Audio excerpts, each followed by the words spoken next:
Bab 5. Peran serta warga negara dalam menjaga kesatuan dan persatuan bangsa. Semuanya, kenalin, saya Elsa Putri dari 10 IPA 2 ingin menjelaskan bab 5. Tetapi saya tidak sendiri, ada 5 teman saya yang lain, yaitu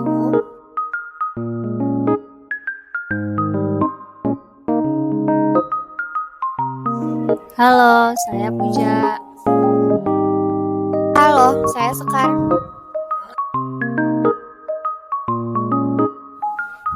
Halo, aku Vina.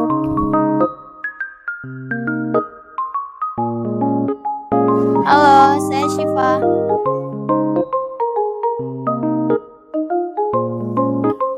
Halo, saya Kakak. Nama saya Kakak, bukan karena saya punya adik ya, karena emang nama saya. Sudah segitu saja ya perkenalannya. Kita langsung saja ke materi. Yuk. Kesadaran warga negara. Kesadaran warga negara sangat penting dalam menjaga persatuan dan kesatuan bangsa. Sebab jika seseorang tidak mempunyai kesadaran, dia tidak akan ikut serta dalam menjaga persatuan dan kesatuan bangsa. 2. Pengertian bela negara. Undang-Undang Dasar Negara Republik Indonesia tahun 1945 pasal 27 ayat 3 mengamanatkan bahwa setiap warga negara berhak dan wajib ikut serta dalam upaya pembelaan negara. Menurut penjelasan Undang-Undang Republik Indonesia Nomor 3 Tahun 2002 Pasal 9 Ayat 1 tentang pertahanan negara, upaya bela negara adalah sikap dan perilaku warga negara yang dijiwai oleh kecintaannya kepada NKRI berdasarkan Pancasila dan Undang-Undang Dasar RI tahun 1945 dalam menjamin kelangsungan hidup bangsa dan negara. Bela negara yang dilakukan oleh warga negara merupakan hak dan kewajiban membela serta mempertahankan kemerdekaan dan kedaulatan negara, keutuhan wilayah dan keselamatan segenap bangsa dari segala ancaman. Dengan demikian, terkandung pengertian bahwa upaya pertahanan negara harus didasarkan pada kesadaran akan hak dan kewajiban warga negara, serta keyakinan pada kekuatan sendiri. Hal ini juga tercantum dalam Undang-Undang Dasar Republik Indonesia Nomor 3 Tahun 2002 tentang pertahanan negara pada pasal 1 ayat 1, yaitu pertahanan keamanan negara adalah segala usaha untuk mempertahankan negara, keutuhan wilayah NKRI dan keselamatan bangsa dari ancaman dan gangguan terhadap keutuhan bangsa dan negara. Indonesia menentang segala bentuk penjajahan dan penganut politik bebas aktif. Prinsip ini merupakan pelaksanaan dari bunyi alinea pertama pembukaan Undang-Undang Negara Indonesia tahun 1945. Sudah sepantasnya bila kita turut serta dalam bela negara dengan mewaspadai dan mengatasi berbagai macam ancaman, tantangan, hambatan, dan gangguan atau ATHG terhadap negara kesatuan Republik. 1. Ancaman adalah usaha yang bersifat mengubah atau merombak kebijaksanaan yang dilakukan secara konsepsional melalui tindak kriminal dan politis. Ancaman militer adalah ancaman yang menggunakan kekuatan bersenjata yang terorganisasi yang dinilai mempunyai kemampuan yang membahayakan kedaulatan negara, kedaulatan wilayah negara, dan keselamatan segenap bangsa. Ancaman militer dapat berasal dari luar negeri maupun dari dalam negeri. Dari luar negeri. 1. Agresi. 2. Pelanggaran wilayah oleh negara lain. 3. Spionase mata-mata. 4. Sabotase. 5. Aksi teror dari jaringan internasional. B. Dari dalam negeri. 1. Pemberontakan bersenjata. 2. Konflik horizontal. 3. Aksi teror. 4. Sabotase. 5. Aksi kekerasan yang berbau sara. 6. Gerakan separatis. Upaya pemisahan diri untuk membuat negara baru. 7. Pengerusakan lingkungan. Adapun ancaman non-militer adalah ancaman yang tidak menggunakan senjata, tetapi jika dibiarkan akan membahayakan kedaulatan negara, keutuhan wilayah negara, dan keselamatan segenap bangsa. 2. Tantangan adalah hal atau usaha yang bertujuan untuk menggunggah kemampuan. 3. Hambatan adalah usaha yang berasal dari diri sendiri yang bersifat atau bertujuan untuk melemahkan atau menghalangi secara tidak konsepsional. 4. Gangguan adalah hal atau usaha yang berasal dari luar yang bersifat untuk bertujuan melemahkan atau menghalangi secara tidak konsepsional, tidak terarah.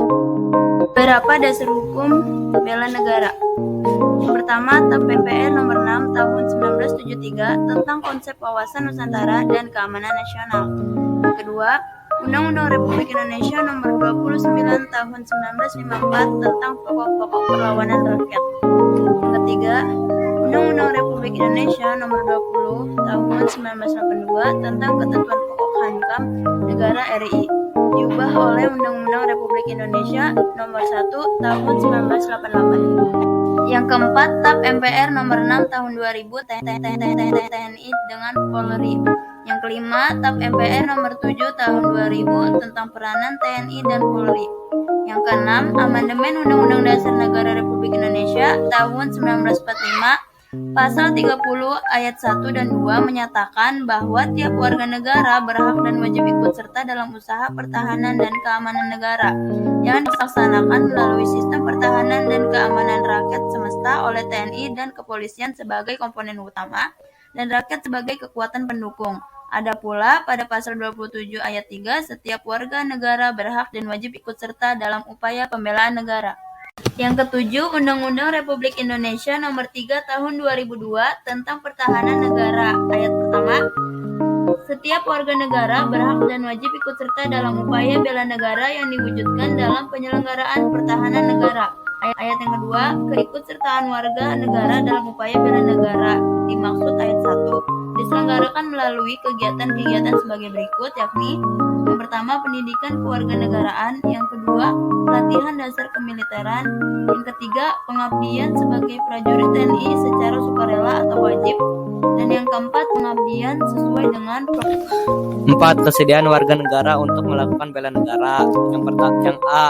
Pendidikan kewarganegaraan berdasarkan pasal 37 ayat 1 dan 2 Undang-Undang Republik Indonesia nomor 20 tahun 2003 tentang Sidiknas dijelaskan bahwa pendidikan kewarganegaraan merupakan pelajaran wajib yang diajarkan di tingkat pendidikan dasar, menengah, dan tingkat pendidikan tinggi.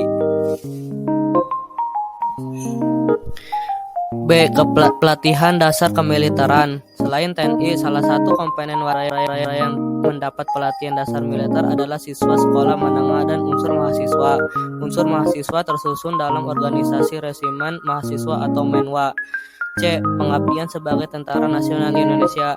Dalam Undang-Undang Dasar Negara Republik Indonesia tahun 1945 pasal 30 ayat 2 disebutkan bahwa TNI dan Polri merupakan unsur utama dalam usaha pertahanan dan keamanan rakyat. D. Pengabdian sesuai dengan keahlian atau profesi. Upaya bela negara tidak hanya melalui cara-cara militer saja, tetapi banyak usaha bela negara dapat dilakukan tanpa cara militer. Bela negara bukan lagi hanya sebagai kewajiban dasar, tetapi merupakan kehormatan sebagai setiap warga negara yang harus dilaksanakan dengan penuh kesadaran, tanggung jawab, dan rela berkorban.